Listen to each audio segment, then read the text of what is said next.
the Chernobyl nuclear plants were a totally different design, as you said, from Zaporizhia nuclear plant, which is the plant in question here.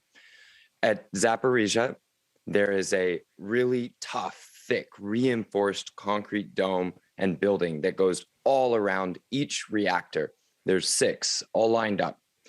Those reactor domes, those buildings are extremely tough, very hard, designed to both hold in extreme pressures from the plant if necessary, but also protect from impacts from the outside. So that's, I think, really important to know. They're built like extremely strong tortoise shells. They are sealed up and they are secure on the outside.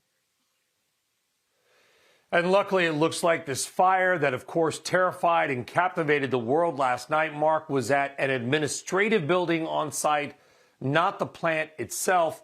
And you also highlight that it's important for us in the media, because we want to get it right, and there's a lot of information and disinformation going around, that there's a big difference between saying something about a fire at a, quote, plant and some kind of an issue with the reactor, correct? These are very different but important differences. Yes, and I'm so sorry to mention that. And when you were rolling through the news, we heard that a reactor was damaged. Fortunately, we've heard from the IAEA, from Director Grossi. He's been in contact with plant staff on the ground there.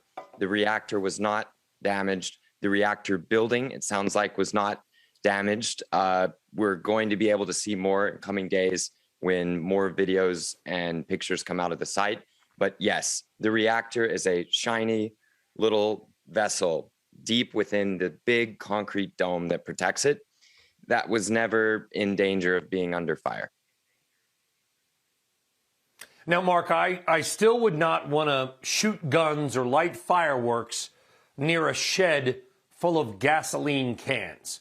And I think you understand sort of my analogy there, which is you have Russian forces, we do know this, firing at or into the facility with high-powered weaponry, perhaps even some small artillery, bomb-type fires. What exactly would be the risk of that type of activity around this type of facility?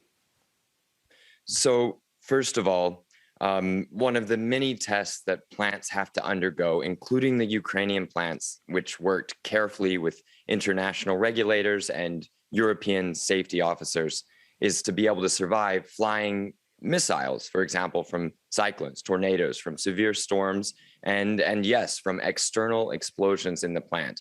Although those rules don't explicitly discuss plants going through wartime and being captured, in effect, if you had any industrial facility designed to survive unpleasant situations like this, it would be nuclear plant. Now, the risk for me is not in an explosion like Chernobyl or some kind of violent change suddenly in the plant. My concern would be about the flow of cooling water upon the plant shutting down. In fact, if there's a bomb blast or shell, the plants will automatically shut down. The fact that we had one reactor at 60% power ride through the entire night and now be captured evidently by Russian forces indicated nothing shook the ground enough for shutting off the plant. As long as the cooling water is maintained, the plants stay cool.